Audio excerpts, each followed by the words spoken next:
Всем привет, меня зовут Наталья, я из Москвы, но на данный момент нахожусь в Испании. По-прежнему нет никакой информации о гражданке Российской Федерации Халимат Тарамовой, которая была насильно похищена из Махачкалы и вывезена в Грозный. В ближайшее время в Чечню едет депутат Государственной Думы от «Единой России» Оксана Пушкина.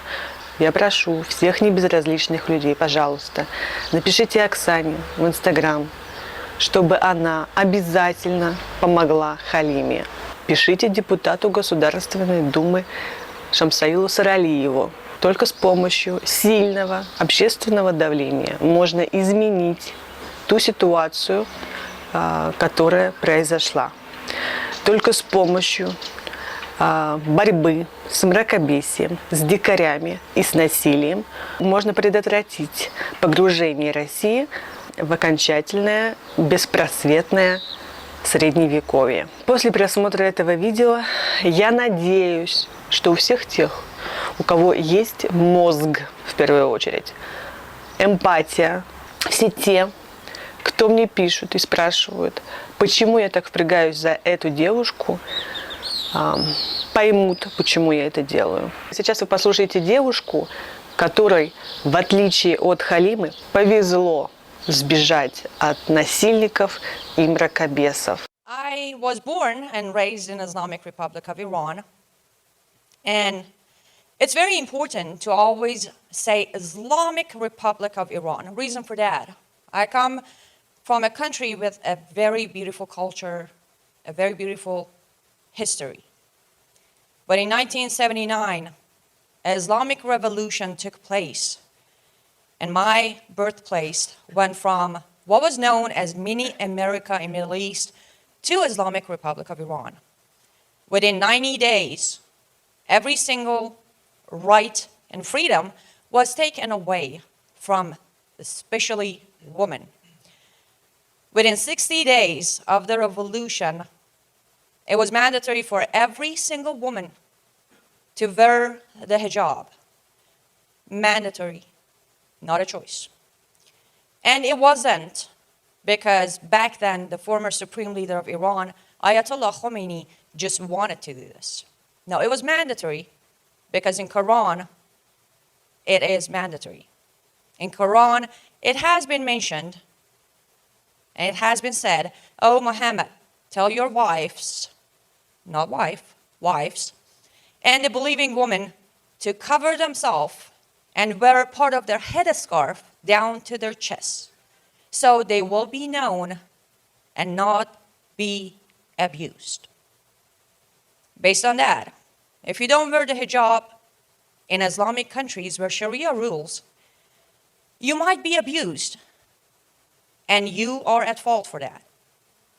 I was born in that country after that revolution, which means I was born into 100% Sharia constitution. And I was also born into Islamic family. My father was a sheikh, which is a step higher than an imam.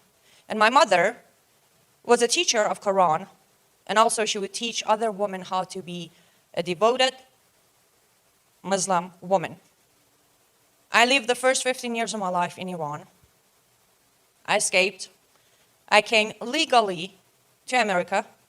So even though I came to this country to have a better future and to have a family and, grow old, I decided it's time for me to go back to where I ran from, which was Islam and Sharia.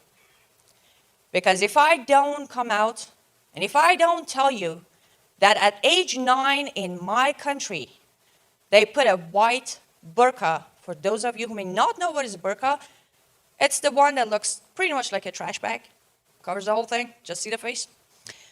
They put me on one of those with all other students at my school who turned 9. They took us into a place like here. There was an imam on a stage, and he went on saying, starting now, under Islam, you're all adult women. Starting tomorrow, you will be responsible for your actions. You will face consequences. You will follow Muhammad, and you will die fighting for Allah. 9 years old, every single one of us. The entire country did that. that specific day, any little girl at age 9 went to one of those rooms and was informed that starting right now, she's not a little girl anymore. She's an adult woman.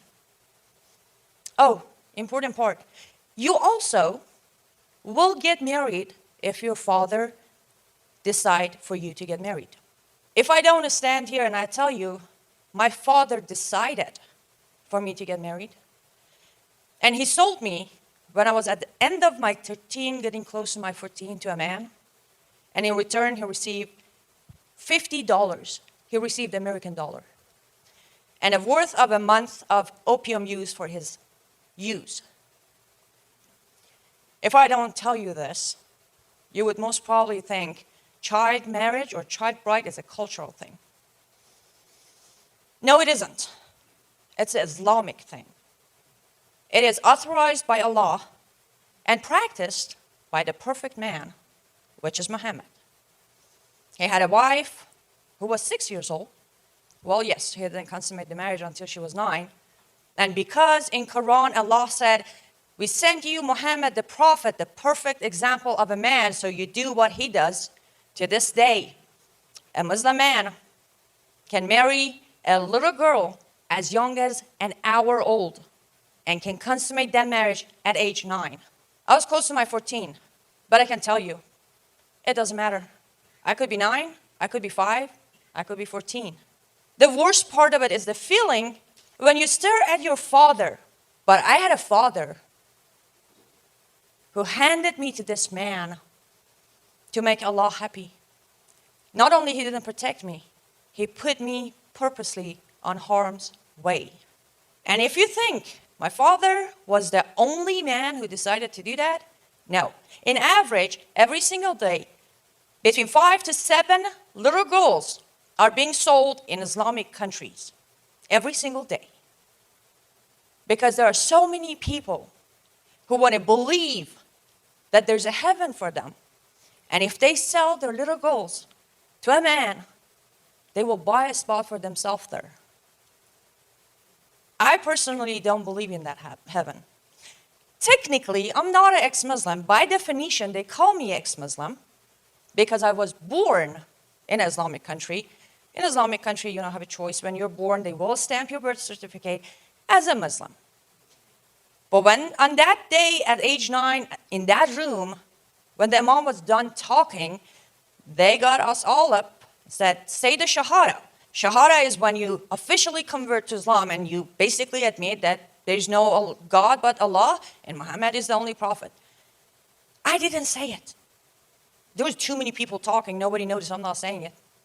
Because somewhere in my head, I knew there is no way God would tell my father or any other father to do this, to cause rape on their little girls so they can go to heaven. I was lucky. I was fortunate to somehow know this. I don't know how I knew it. But there are so many people who don't. There are so many Muslims that if you ask them if they read the Quran, they will say no. They haven't. They only read the parts their imam and leaders tell them to read. But I actually have read the Quran. By around age 5, I had the Quran memorized. I had no idea what I was saying. I just had it memorized because my mom would drag me with her to all these classes where she started, she would teach Quran. But then when I went to school, starting 2nd grade, they say mandatory, you have to learn Arabic because you need to learn Quran because you need to say the prayer. I raised my hand and said, quick question. So you're telling me Allah who created this is not bilingual? All he got is Arabic? I got 3 days suspension. Later on, I started reading the Quran for myself. I came to the first surah, which every Muslim, ask any of them, ask them if they do their prayer. They say yes. It's 5 times a day. The entire thing is 20 times. So they repeat the first surah of Quran 20 times. And the very last verse of this surah, forgive me, I'm just a messenger, refers to all Jews and Christians as the cursed people. So every Muslim, radical or not, extremist or not, lovely or not, moderate or not, 20 times a day calls everyone in this room people who were cursed by Allah. I think that was the first time I stood and I'm like, wait, what? So Allah says, I created everyone equally, but then decided to curse some of his creation, question mark.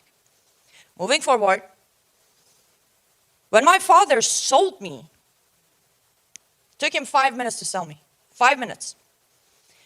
First I cried, then I begged, then I asked him why. He brought the Quran and put it in front of me. He went to the 4th surah of Quran and he read, where he is in charge of me. Because I have half the brain and he's got the full brain. Then when the so-called husband started beating me non-stop, I went to my father. I said, he's beating me. He brought back the Quran. 4th surah. Read. Allah says, if you think, you don't need to have any proof, you just think that your wife is going to disobey you, first warn her, then separate your bed, then beat her until she obeys you. He's not doing anything illegal. Go home. So I kept reading the Quran. The more I read, the more I realized, oh my God, who is this Allah? Everything, every word, every single verse of this book is teaching nothing but hate. Yes, I'm not here to spread hate. I love everybody. I would say, I think it's fair to say, after what I've been through, and let me just quickly give you a recap. I was put in prison, I was lashed, I was beaten, I was raped, and I was sold to marriage.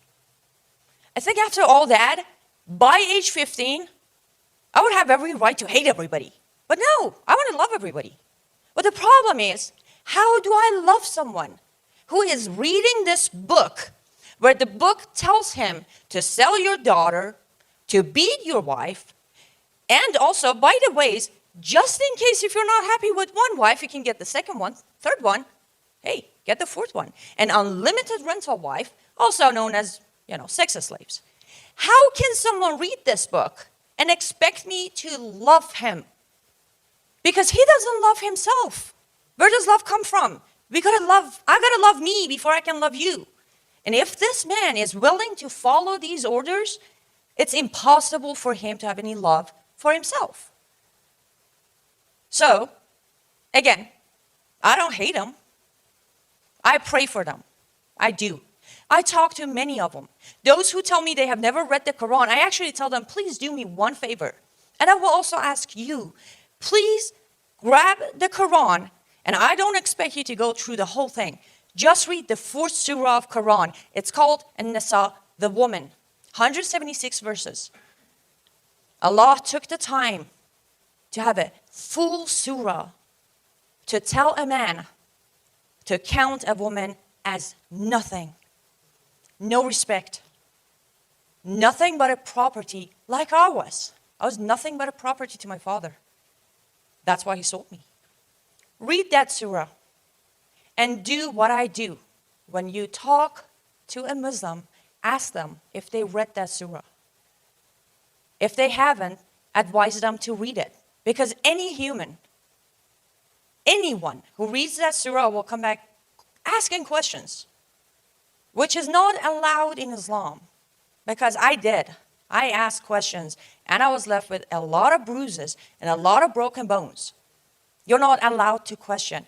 But the only way for all of us to be able to live in peace and harmony is to be able to wake every single, as you mentioned, every single Muslim who's a victim of Islam. If we wake them up, if they realize what they're following, they stop following it. If this so-called religion has no follower, then there is no religion. It's done. This is not going to happen with hate, I agree. It doesn't need a war. No, it needs education. Everybody needs to read this Quran. With all of that being said, I will leave you with this. I was very, very fortunate. For the rest of my life, wherever my life goes, I will be grateful that I survived. Even though they broke me into pieces, they shattered me to pieces, I was able to build myself back up and have the opportunity to stand here and give you my life story. But please remember, every single day, there is at least one Annie Sayres left behind. And when they go to sleep, they always pray that all of us will do something to save them. Сегодня 6 июня 2021 год. Я, Тарамова, добровольно ушла из дома, спасалась от регулярных побоев, угроз, и прошу не объявлять меня в федеральный розыск и не выдавать информацию о моем местонахождении никому из моей семьи, так как это опасно для моей жизни и здоровья. Сегодня 6 июня 2021 год. Я, Тарамова Халима, добровольно ушла из дома, спасалась от регулярных побоев, угроз, и прошу не объявлять меня в федеральный розыск, не выдавать информацию о моем местонахождении, так как это создаст угрозу моей жизни.